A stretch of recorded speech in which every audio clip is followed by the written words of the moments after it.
எல்லாருக்கும் வணக்கம். நம்ம இப்ப எந்த படத்தோட ரிவ்யூ பார்க்க போறோம்னா king of the seven kingdom மூவியோட ரிவ்யூ தான் பார்க்க போறோம். இந்த படம் பாத்தீங்கன்னா சீசன் 1 தான் கொடுத்திருக்காங்க. ஜியோ ஹாட் ஸ்டார்ல இது வந்து அவைலபிளா இருக்குது.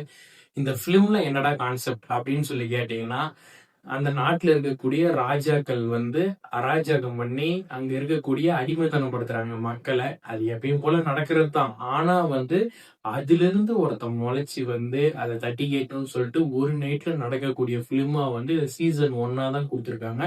சீசன் 2ல என்னடா த்ரில் இருக்குன்னு சொல்லி எதிர்பார்த்தீங்கன்னா, அந்த நாட்டு மக்கள் அவங்க என்ன சொல்றாங்க அதை கேட்டு அடிப்படிச்சுட்டு தான் இருக்காங்க. அவங்க ஒருத்தன் ராஜாவா முளைக்கிறான். அவனுக்கு பின்னாடி மக்கள் பின் தொடரணும்னு சொல்லி நினைக்கிறாங்க. இது ஒரு கேஜிஎம் கான்செப்ட்னே சொல்லலாம். ஹாலிவுட்ல இதை எடுத்திருக்காங்க. ஓகே, கொஞ்சம் பாக்குற மாதிரி தான் இருக்கு. ஒரு ஸ்கிரீன் பிளே சொல்றேன் பாத்தீங்கன்னா, ஃபைட் சீனை பேஸ் பண்ணி ஒரே ஒரு மோடி பிலிமாவை மிரள வைக்கிற மாதிரி இவன் வந்து போயிட்டு அவங்களை அட்டாக் பண்ற சீனை ஒரே ஷாட்ல எடுத்து கொடுத்துருக்காங்க பாருங்க. பாக்குறதுக்கு மிரள வச்சிருச்சுன்னு சொல்லலாம். உங்களுக்கு நான் என்ன சொல்றேன்னு புரியும்னு நினைக்கிறேன். மறுபடியும் அடுத்த பட ரிவ்யூல பார்க்கலாம்.